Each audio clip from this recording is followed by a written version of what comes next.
ఏంటి అమ్మాయినా? ఏందండి ఇలా వచ్చారు ఈ టైంలో? ఏంటమ్మా ఇవాళ ఎంత పద్ధతిగా కనపడుతున్నా? అదేందంటే నేను రోజు పద్ధతిగా ఉండనా? అంటే నువ్వు పద్ధతిగా లేవని నేను అంటలా, మరి నీ కట్టు కొట్టి వాళ్ళ పద్ధతిగా ఉందమ్మాయి. అవునా? అదే చందూరం ఉంది, మెల్ల నలవసలు ఉన్నాయి, జల్లో పూలు ఉన్నాయి, చక్కగా జడ ఉంది, చీర ఉంది, జాకెట్ ఉంది, అన్నీ నిండుగా ఉన్నాయి.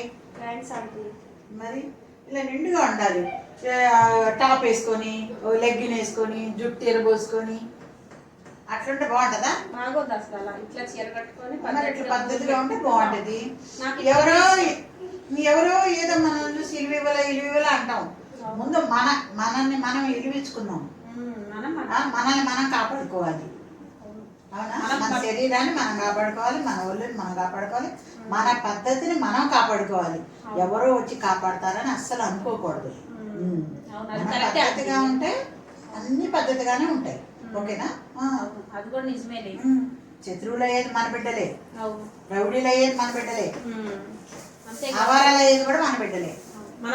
అంటే మన చేతిలో కూడా ఉంది అని అర్థం చేసుకొని ముందు పద్ధతిగా ఉండి పద్ధతిగా పెంచండి.